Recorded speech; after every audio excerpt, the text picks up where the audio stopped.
नमस्कार, मैं हूं आपके साथ अंजलि। देश के सबसे बड़े न्यूज नेटवर्क टीवी 9 पर आप देख रहे हैं देश का सबसे बड़ा बुलेटिन न्यूज टॉप 9। इसमें हम आपको दिखाते हैं देश दुनिया की बड़ी खबरें। बुलेटिन में सबसे पहले बात चीन के साथ एलएसी पर बने युद्ध के हालात की। पीएम मोदी ने संयुक्त राष्ट्र में की शांति की बात। संयुक्त राष्ट्र में फिर जिनपिंग ने बोला झूठ और विवाद सुलझाने के लिए भारत चीन के बीच आज फिर होगी बात। एलएसी पर हर हलचल की खबर देखते हैं top 9 war zone at LAC में। सीमा पर जारी तनाव को कम करने के लिए भारत और चीन के बीच कोर कमांडर लेवल की बातचीत जारी है। चालबाज चीन पेंगोंग, हॉट स्प्रिंग और देप्सांग से अपनी सेना हटाने को तैयार नहीं। वहीं भारत ने फूल प्रूफ प्लान के तहत चीन को घेरा है। तिब्बत में वॉर ड्रिल का वीडियो जारी कर चीन के सरकारी भोपू ग्लोबल टाइम्स ने भारत को गीदड़ भपकी दी है। ग्लोबल टाइम्स ने कहा है कि भारत के राष्ट्रवादियों, शांत हो जाओ, पीएलए से भारतीय सैनिकों का कोई मुकाबला नहीं।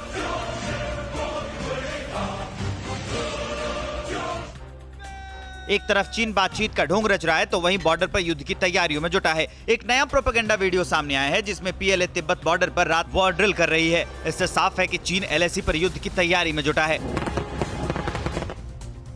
चीन को लद्दाख में राफेल के साथ भारत की महिला शक्ति का भी सामना करना पड़ेगा। भारतीय वायुसेना की एक महिला लड़ाकू पायलट जल्द ही गोल्डन एरो स्क्वाड्रन में शामिल होंगी। ये महिला पायलट राफेल उड़ाने की ट्रेनिंग ले रही हैं। गलवान में चीन के धोखे का पर्दाफाश हुआ है। चीन ने अप्रैल 2020 में ज्वाइंट पेट्रोलिंग के नाम पर फिंगर 4 और 5 के बीच रोड बनाई। इसी रोड के जरिए चीन की सेना 10 अप्रैल को अपनी पोजीशन से आगे आ गई थी। उसके बाद दोनों देशों की सेना गलवान में जुटने लगी थी।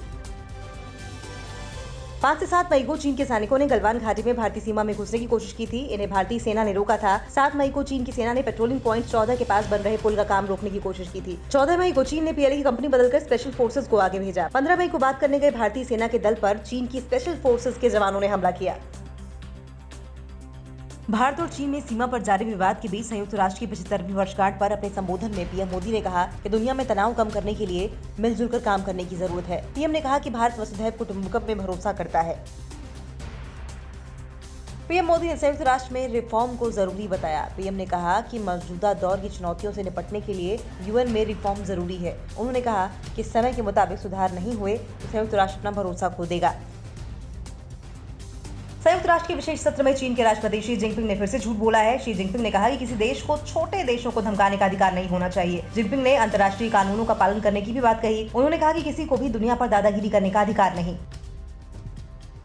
क्या आप पर भी बरपा है जालसाजी का कहर? सपने टूटे आपके, न घर के न घाट के।